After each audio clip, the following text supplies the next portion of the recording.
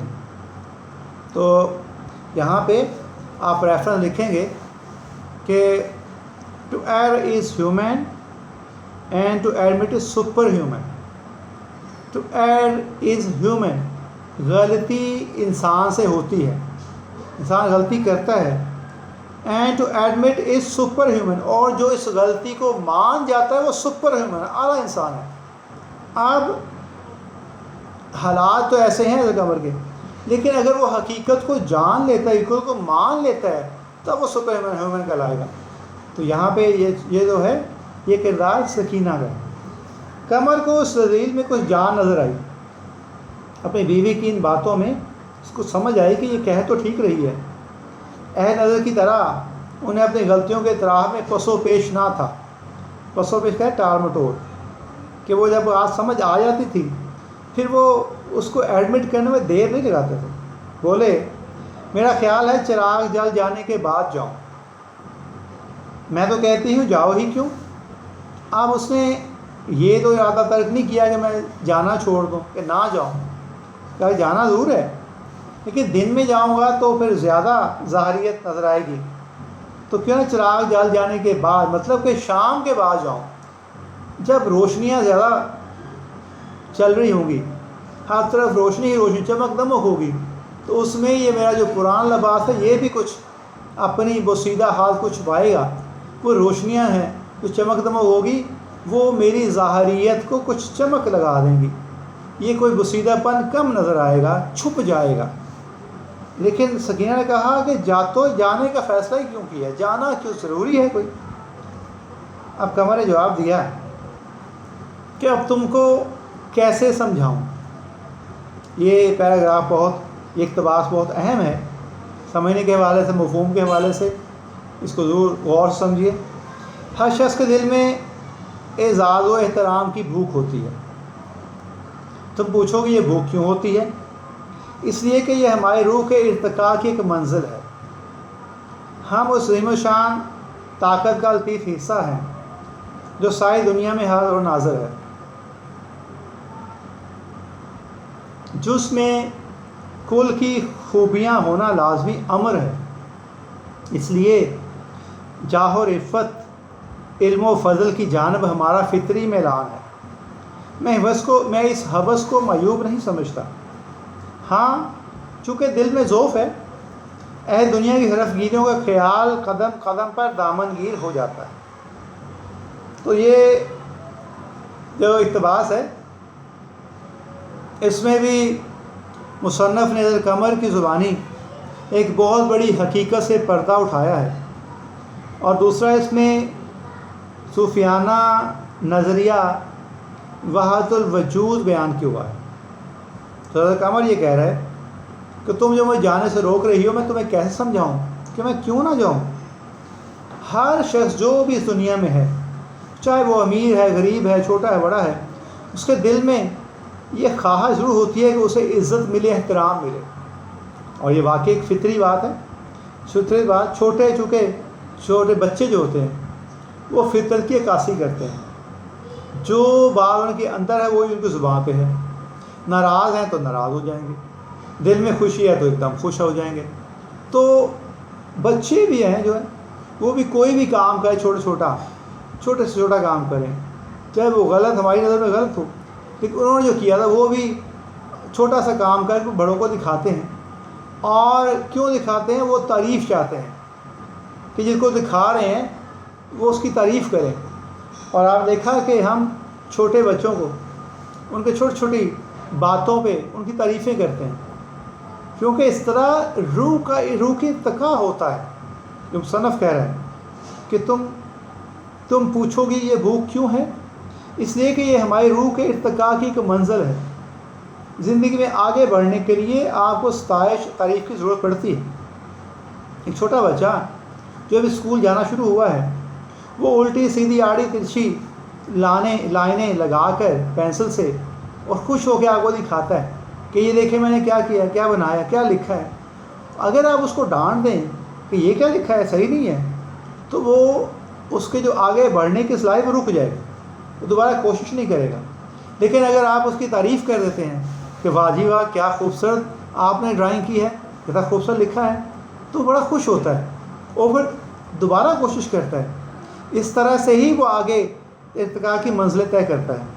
تو یہاں پہ مصنف یہی کہہ رہا ہے کہ ہماری روح کے ارتقاء کی ایک منزل ہے، تعریف ستائش جو ہر کوئی چاہتا ہے۔ ہم اس عظیم شان طاقت کا لطیف یہ نظریہ بعد الوجود یہاں پہ بیان ہو رہا ہے کہ ہم اس عظیم الشان طاقت کون سی؟ اللہ تعالیٰ کی ذات جو کہ کل ہے، وہ عظیم الشان طاقت ہے، اس کا ہم کے لطیف کمزور سا معمولی سا ہم حصہ ہے جو ساری دنیا میں حاضر و ناظر ہے۔ اللہ تعالیٰ ہر جگہ موجود ہے، ہر جگہ۔ قرآن میں اللہ تعالیٰ فرما دیا کہ اور ہم بندے کی شارک سے بھی زیادہ قریب ہیں، اور ہم بندے کی شارک سے بھی زیادہ قریب ہیں۔ تو جزو کل کی خوبیاں ہونا لازمی امر ہے۔ یہ نظریہ بعد الوجود ہے یہ کہ اللہ تعالیٰ کی ذات کل ہے، اور جو کچھ اس کائنات میں ہے وہ اس کی ذات کا ایک عکس ہے کہ اپنی کوئی حقیقت نہیں ہے۔ اور پھر یہ کہ جزو کل کی خوبیاں ہونا لازمی امر ہے، لازمی بات ہے۔ اس لیے چاہ اور عفت علم و فضل کی جانب ہمارا فطری میلان ہے۔ خود فطرتی طور پر ہم چاہتے ہیں کہ ہماری تعریف ہو، ہمیں احترام ملے، ہمیں عزت ملے، ہم ترقی کریں، زندگی میں آگے بڑھیں، بلند مرتبہ حاصل کریں، کیونکہ اللہ تعالیٰ بہت عظیم و شان ہے، بہت معتبر ہے، اس سے عظیم کوئی نہیں ہے، اس سے بلند کوئی نہیں ہے۔ تو اب اللہ تعالیٰ نے انسان کو خلق کیا تو ساتھ کہا کہ یہ انسان دنیا میں زمین میں میرا نائب ہے، اور اس نائب میں میری خوبیاں ہونا لازمی ہیں، میری صفات اپنے اندر پیدا کرنے کی کوشش کرے۔ انسان سے کہا گیا کہ تو دنیا میں اللہ کا نائب ہے اور اپنے اندر اس کی صفات پیدا کرنے کی کوشش کرو۔ تو کہتا ہے شاعر، یہ مصنف جو ہے منشی پریم چند یہ بیان کر رہا ہے کہ حضرت قمر نے کہا کہ یہ جو ہوس ہے میرے اندر، بھوک ہے عزت احترام کی، میں اس ہوس کو، اس بھوک کو میں معیوب نہیں سمجھتا، یہ عیب نہیں ہے، تو ہر شخص کے فطرت میں شامل ہے۔ ہاں چونکہ دل میں ذوف ہے، دل کے اندر یہ ایک مایوسی اداسی ہے اپنی حالات کی وجہ سے، اس لیے کہہ رہا ہے دنیا کی حرف گیریوں کا خیال قدم قدم تک دامن کی ہوتے، قدم قدم پر یہ خیال ہے کہ دنیا والے جو مجھ پہ اعتراض کرتے ہیں اس پہ میں دکھی ضرور ہوتا ہوں۔ سکینہ نے گلا چھڑانے کے لیے کہا اچھا بھائی جاؤ۔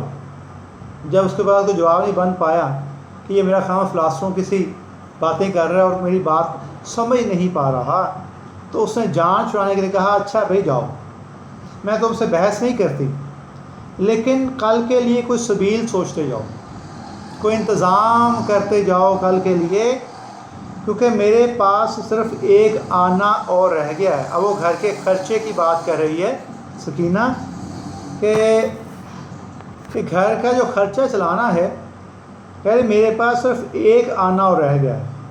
آنا ایک اکائی ہے، 1 روپیہ جو ہوتا ہے اس میں 16 آنے ہوتے ہیں۔ 1 روپیہ کرنسی جو ہے پاکستان کی، اس میں 16 آنے ہوتے ہیں۔ تو وہ کہہ رہے ہیں کہ ایک آنا اور رہ گیا ہے، جن سے قرض مل سکتا تھا ان سے لے چکی، اور جس سے لیا اسے دینے کی نوبت نہیں آئی، مجھے تو اب اور کوئی صورت نظر نہیں آتی۔ تو اب یہ کہہ رہی ہے اگین، یہ لائنیں ان کے غربت کے حالات کی عکاسی کرتی ہیں کہ ایک آنا میرے پاس باقی ہے، اور قرض جن جاننے والوں سے لے سکتی تھی میں لے لی، جو جاننے والے جان پہچان تھی جو قرض دے سکتے اس سے قرض لے لیا، لیکن وہ قرض واپس دینے کی نوبت نہیں آئی، تو دوبارہ ان کے پاس میں قرض نہیں لے سکتی۔ اس نے کہا کہ مجھے کوئی صورت نظر نہیں آتی کہ اب میں کہاں سے قرضہ اٹھاؤں۔ تو قمر نے ایک لمحہ کے بعد کہا 2-1 اخباروں سے روپیہ آنے والا ہے، شاید کل تک آ جائے، اور اگر فاقہ کشی ہی کرنی پڑے تو کیا فکر ہے، ہمارا فرض کام کرنا ہے، ہم کام کرتے ہیں اور دل و جان سے کرتے ہیں۔ اگر اس کے باوجود فاقہ کرنا پڑے تو میرا قصور نہیں، مر ہی تو جاؤں گا۔ ہمارے جیسے لاکھوں آدمی آئے دن مرتے رہتے ہیں، دنیا کا کوئی کام بند نہیں ہوتا۔ تم ہی کہو، میں جو کچھ کرتا ہوں اس سے زیادہ میرے امکان میں کیا ہے؟ ساری دنیا میٹھی نیند سوتی ہے اور میں قلم لیے بیٹھا رہتا ہوں۔ لوگ سیر و تفریح کرتے ہیں، کھیلتے کودتے ہیں، میرے لیے سب کچھ حرام ہے، یہاں تک کہ مہینوں سے ہنسنے کی نوبت نہیں آئی۔ عید کے دن بھی میں تعطیل نہیں بنائی۔ بیمار ہوتا ہوں جب بھی لکھتا ہوں۔ سوچو تم بیمار تھی اور میرے پاس حکیم کے پاس جانے کے لیے بھی وقت نہ تھا۔ اگر دنیا نہیں قدر کرتی نہ کرے، اس میں دنیا ہی کا نقصان ہے، میرا تو کوئی نقصان نہیں۔ چراغ کا کام جلنا ہے، اس کی روشنی پھیلتی ہے یا اس کے سامنے کوئی دیوار ہے، اسے اس سے مطلب نہیں۔ تو قمر یہاں پہ یہ بیان کر رہا ہے، اس نے کہا کہ مسکینہ نے کہ ایک آنا رہ گیا، کل کے لیے کوئی انتظام کر جاؤ۔ تو اس نے کہا، کچھ سوچا تھوڑی دیر، کچھ لمحے سوچنے کے بعد کہا کہ 2 اخباروں میں نے کام جو کیا ہے، 1 روپیہ انہوں نے مجھے بھیجنا ہے، جو میری اجرت ہے وہ آنے والی ہے، ہو سکتا ہے کل تک آ جائے، تو ایک امید ہے کہ کل تک آ جائے گی۔ اور پھر آگے یہ کہہ رہا ہے کہ اگر نہ آئی، اگر فاقہ ہی کرنا پڑا، فاقے کرنے پڑے تو پھر کیا ہو گیا؟ تو یہ کوئی نئی کام تھوڑا ہے، نئی بات تھوڑا، پہلے ہی فاقے کی ہے۔ ہمارا فرض کام کرنا ہے، اور کہہ رہا میں تو دل و جان سے کام کرتا ہوں، بڑے خلوص نیت سے کرتا ہوں، صبح سے شروع ہوتا ہوں اور رات تک جو ہے وہ لکھتا رہتا، اپنا محنت سے کام کرتا ہوں، پھر بھی اگر فاقہ کرنے پڑے تو کیا ہے؟ اب حالات سے ہاتھوں تنگ آ کے مایوسی کی حدوں کو چھونے لگ گیا ہے، تو یہ کہہ رہا ہے کہ پھر کیا ہوگا، زیادہ زیادہ کیا ہوگا، مر جاؤں گا۔ تو کیا ہوا، ہمارے جیسے روز کئی لوگ مرتے ہیں، تو دنیا کا کام ختم نہیں ہوتا، رکتا نہیں ہمارے مرنے سے۔ میرے جیسے لوگوں سے دنیا کوئی فرق نہیں پڑتا، میں جو کچھ کر سکتا تھا کرتا ہوں۔ کہ جب لوگ سو رہے ہوتے ہیں، صبح کے وقت لکھنے بیٹھ جاتا ہے، اور آج رات تک لکھتا ہے، جب لوگ پھر نیند کر رہے ہوتے ہیں، نیند کم کرتا ہے۔ اور کہہ رہے ہیں کہ لوگ سیر و تفریح کرتے ہیں، کھیلتے کودتے ہیں، زندگی میں خوشی مناتے ہیں، میں وہ بھی نہیں کرتا، نہ کھیلنے جاتا ہوں، نہ سیر کرنے جاتا ہوں، ٹھیک ہے، میں تو اپنے اوپر سب کچھ حرام کر لیا ہے۔ اور کہہ رہے میں تو ہنسنا ہی بھول گیا ہوں۔ غربت جو ہے انسان کے چہرے پہ پریشانی کی لائنیں ڈال دیتی ہے، لوگ ہنسنا بھول جاتے ہیں، ہر وقت پریشان رہتے ہیں، ٹھیک ہے۔ اور پھر کہہ رہے ہیں کہ میں تو کبھی چھٹی نہیں کی اپنے کام سے۔ ہر انسان اپنے کام میں ہفتہ وار 1 چھٹی تو کرتا ہے، کبھی چھٹیاں زیادہ بھی ہوتی ہیں، لیکن کہہ رہا میں نے کبھی چھٹی نہیں کی، تو اس سے زیادہ میں کیا کروں۔ اور پھر یہ کہہ رہا ہے کہ سوچو جب تم بیمار ہوئی تھی تو میرے پاس اتنے پیسے نہیں تھے کہ میں تمہارا علاج کرا سکوں۔ تو یہ وہ حالات بیان کر رہا ہے کہ پھر بھی اگر دنیا قدر نہیں کرتی تو نہ کرے، کیونکہ ادیب ہو، شاعر ہو، مصنف ہو، یا آرٹسٹ جو ہوتے ہیں یہ قوم کی امانت ہوتے ہیں، اور کہہ رہا ہے کہ یہ نقصان ان کا ہی ہے اگر وہ میری قدر نہیں کرتے، کہ وہ ایک ادیب سے محروم ہو جائیں گے۔ تو آج کے لیے اتنا ہی کافی۔ اللہ حافظ۔